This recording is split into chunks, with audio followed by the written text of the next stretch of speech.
এই মেয়েটি ঘুরতে যায় এবং ঘুরতে গিয়ে একটি সুন্দর রিসর্ট বুকিং করেন। সেই রিসর্টের পাশে একটি সুন্দর ফুলবাগান দেখে মেয়েটি সেই ফুলবাগানে ঘুরতে যায়।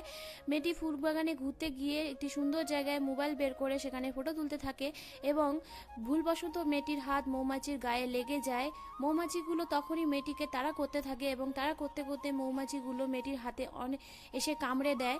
মেয়েটির হাতের অবস্থা ঠিক এরকম করে দেয়। মেয়েটি তৎক্ষণাৎ হাসপাতালে গেলে যেভাবে তার ট্রিটমেন্ট করা হয়, প্রথমে কাঁচ বের করে নেওয়া হয়, এটি সুই দিয়ে এই ক্ষতস্থান ভালোভাবে সেলাই করে নেওয়া হয়। সেলাই করা হয়ে গেলে এই আংটি কেটে দিয়ে বের করা হয়, পোকাগুলো বের করে নেওয়া হয়, হোয়াইটেড বের করে দেওয়া হয়, সেই ক্ষতস্থানে ওষুধ লাগিয়ে দেওয়া হয়, আবারও সেলাই করে দেওয়া হয়। সেলাই করা হয়ে গেলে এটি দামি পেস্ট মেয়েটির হাতে ভালোভাবে অ্যাপ্লাই করে দেওয়া হয়। অ্যাপ্লাই করা হয়ে গেলে মুছে নেয়। এটি চাচার দিয়ে নেলগুলো ভালোভাবে চেঁচে নেওয়া হয়। চাচা হয়ে গেলে এটি ধারালো নেল কাটা দিয়ে নেল কেটে নেওয়া হয়। ফলস নেলস লাগিয়ে দেওয়া হয়। ফলস নেলস লাগিয়ে দেওয়া হয়ে গেলে লেন্স করিয়ে দিলে